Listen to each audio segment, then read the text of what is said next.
Okay, so we'll start by introducing ourselves. So we'll start with from that side. My name is Richard Jackson. I'm a member of the NAACP in Calhoun County chapter. Just been a member recently, but things are looking up. And I'm Glen Ray. I'm the president of the NAACP here in Anderson and Calhoun County. And I'm Zack Corley. I am the one interviewing them. So we'll start off with a basic question. What is the NAACP? Well, the NAACP is an organization that started back in 1909. An organization of one of the oldest civil rights organizations it is in the United States, and to advance and associated with the colored people now. But it's colored people, I guess they're still using the word colored people. It's an old organization, so. So, what is required to join the NAACP, and with that, why should someone join the NAACP? Well, like I said, the NAACP is an organization that fight for everybody, civil rights and constitutional rights. You have to have a heart for people if you want to join, because we always fight for those who are not able to fight for themselves. We be their voice. Anything from that, Henry? Yeah, the NAACP was originated to address the problems that were pressed upon people. First, it was just, as Mr. Ray said, it was about colored people. And in the days that it was organized, colored people just meant African Americans or blacks, you know. But it has evolved into more than just being about a race, because it includes all races and it includes all genders. There's a lot of things that we have to address, inequities in the society that we live in today. So within Anniston, as well as Calhoun County, what events and what activist work does the NAACP lead or participate in, and how might someone work to join that? You can just join. I mean, it's just a $30 a year fee. Anyone can join. Anyone can join. It's not just for blacks, it's for all genders, all people. And that's a good thing about it, because we fight for everybody. And some of the things that we fight mostly is the injustice of the judicial system. This is one of the things that we try to straighten. You shouldn't go to jail because you're poor. And so we fight for those, and we the voice for those who just not able to speak for themselves.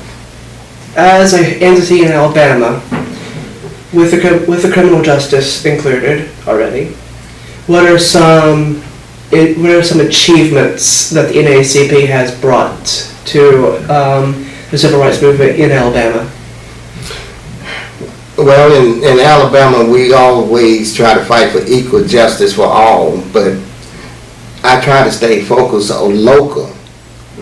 We have challenged the courthouse here in Anderson.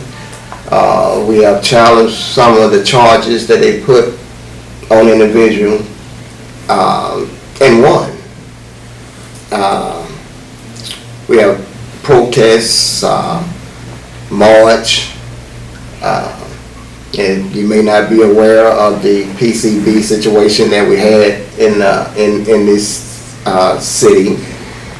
We led the way on fighting for equal justice for the people, and that's what we do. We fight for the people.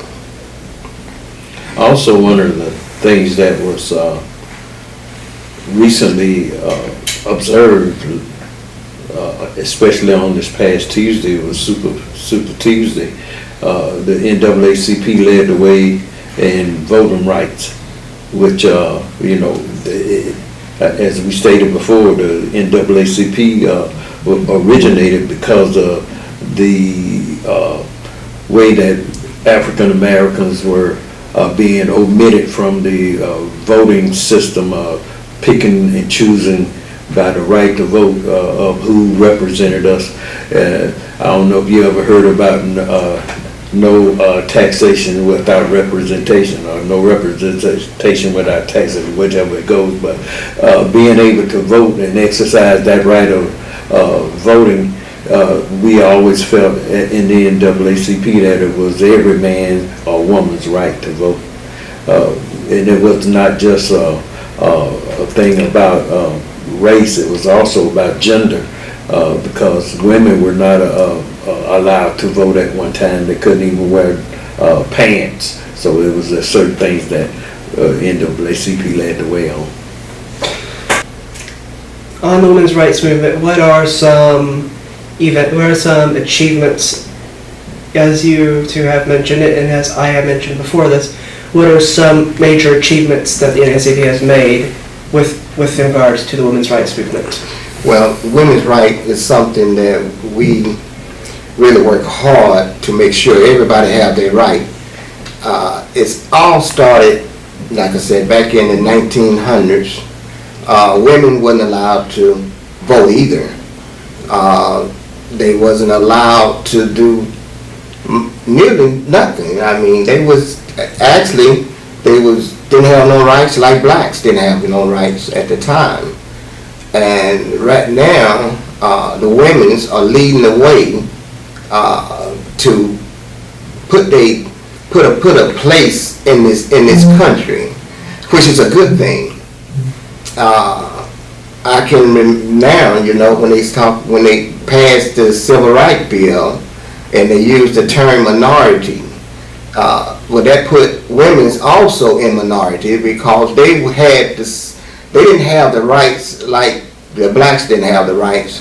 And so by them being a minority, they came in on the 1965 Civil Rights Bill, and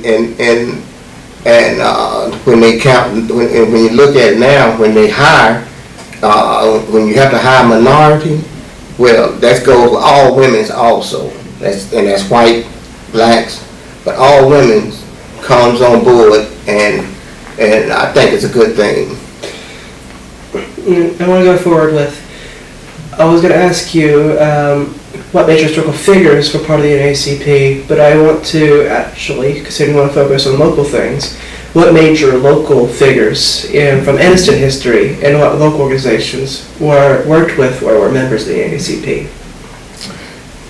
Well, we have had our challenge here in Anniston, and back in the 60s, and me and myself, and we used to march around the streets up in Anniston, saying, if you don't have, we won't buy. There was a time when we had color water fountains, color restroom, white and color. Those are the times of the past. We have came a long ways working together, and this was going to make the change, working together. We should never look at an individual, whether they black or white, and judge them by the color of their skin. We all are God's children, and we need to fight and work hard to make it right here on earth. Can I think of that? Yeah. The civil rights movement, it's not lost in the conversation that we're here at Wilburn High School, which was a hotbed in the civil rights movement and local history here in Calhoun County and Anniston. We're not but a few blocks from where the Freedom Riders bus was firebombed down on Highway 202. But this was a place that a lot of things started from, and and a lot of accomplishments were made. You know, the NAACP, some of the other accomplishments that were made, and one of the previous topics that you brought up about the women's rights and what happened with women. You know, there was a time at Wellborn High School, not only were blacks not allowed, but even the women that were in the schools, as far as the administration in school go before the Civil Rights Act, the highest that a woman could get was to be secretary in the school. And then there were other women that if they did anything in school, they would be working in custodial care. They took care of the school. But now you got women, since the Civil Rights Movement, you got women that are principals, you got women that are superintendents, you got women that have advanced in hospitals. You go in a regional medical center and you go in down the wall of fame, and you see on the hospital board there are just as many women there as there are men. And that was a time that just being in the good old boy system, women were not allowed, black or white, to have those positions and do those things without the help of the NAACP and the Civil Rights Movement. Who knows where women would be, except maybe at home. And I want to add to that also. You know, when we talk about black history, see, it can't be no black history without white history. Right. We all connected together, because I don't want anybody to be misled that it was just only black marching and protest. There was also whites that lost their life. Yeah. For people to be treated equally.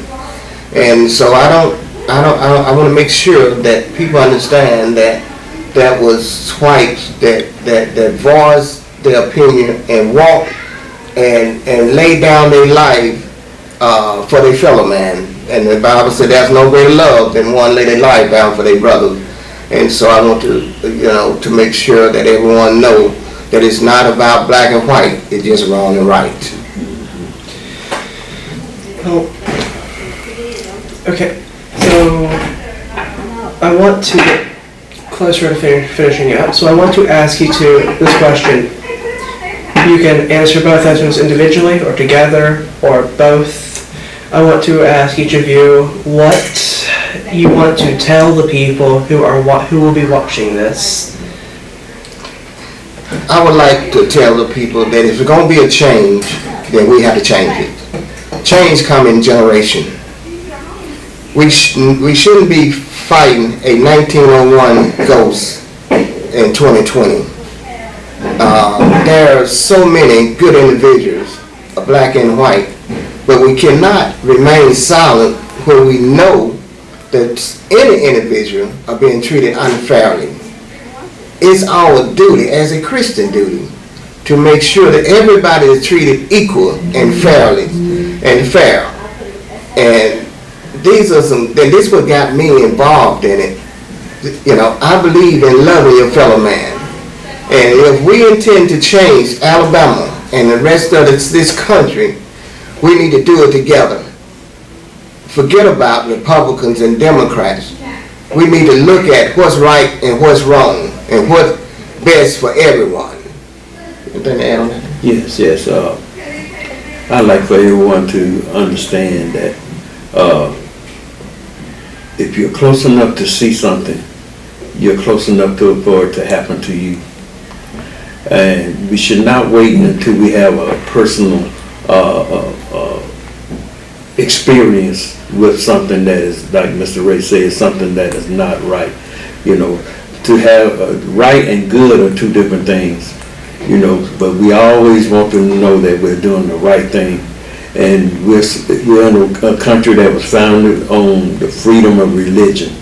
And now we have things that are happening where someone has a different religion than you, they worship a different God than you, then we're actually stepping back on what we were founded on in this country. At the time, the way that you change things, the first thing you have to do is acknowledge that something is not the way it's supposed to be. We have to acknowledge that things could be different. and that should be different. We have to acknowledge that what happens to the least of these, as the Bible said, what you do to the least of these, Jesus said, you do unto me. You know, and if you are a Christian, if you believe in Buddha, if you believe in Hare Krishna, whoever you want to believe in, this is the country that you have the freedom to express that belief in that person. But one thing that you have to do is acknowledge that someone else is not being treated the way that they should be treated. As Mr. Ray said, you know, the civil rights movement was not just black people marching. It was not just black people getting stoned and spit on. There were white men and women that stood up. There was a lady named Viola Liuzzo during the Selma to Montgomery March. She was murdered, and she was a white lady. There was a man on the Freedom Riders bus that he was the one that suffered the most traumatic injuries on the day that the bus was firebombed. He was really the one that bore the brunt of the hostilities of the people that attacked him. So, you know, those two people who I named, they acknowledged that there needed to be a change, that it was only right that this country that says that all men are created equal should be stood up, should be focused on, and should be acknowledged. So if you have a heart and you are a Christian and you believe in your God, then you should want to make him happy.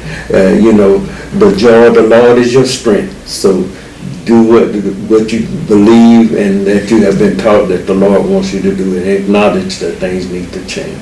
And I'd like to add to that, Richard, because you spoke of the burning right here on 202. And in the midst of all of that, the Lord sent a white angel to bring water for their thirst. And she lived right here in Welborn, in this area. And we don't want to forget that. So the Lord you never know where your blessing is coming from. And so something touched her heart that day to bring water, and while they was out being beat and thirsty, but he allowed a white angel to come out and soothe their thirst. And that's something that I tell everywhere I go. I tell this story, because that's the reason you shouldn't judge a person by the color of their skin, because you never know where your blessing coming from.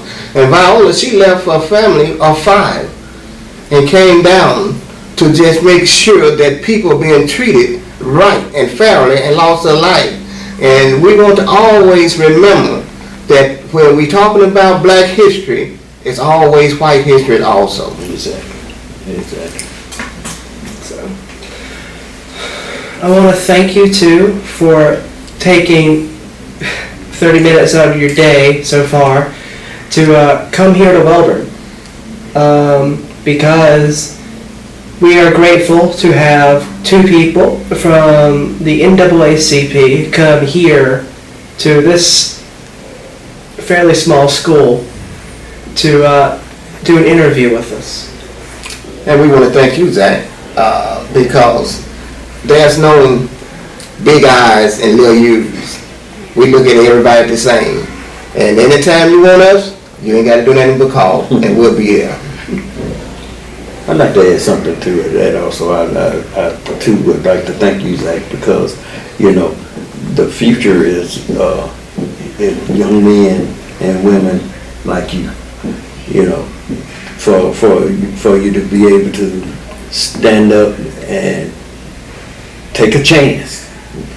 Because I'm just going to be honest. There's going to be people, some of your peers, that if you seem to be sympathetic or empathetic towards certain people, some will turn their back on you. But you got to be able to stand. You know, there's a scripture in the Bible. You know, a lot of times, you know, when you line up a sentence, it depending on where you put the break in the sentence, the meaning can change. There's a scripture that says, with God, nothing is impossible. But to me, that's saying that nothing can never be when there's God in your life. So everything is possible with the Lord in your life. You know, I'm not trying to get anybody to, if you're atheist, be happy with it. But if you have a God, if you believe in God, then you know right from wrong. As Mr. Ray said, there's right and there's wrong.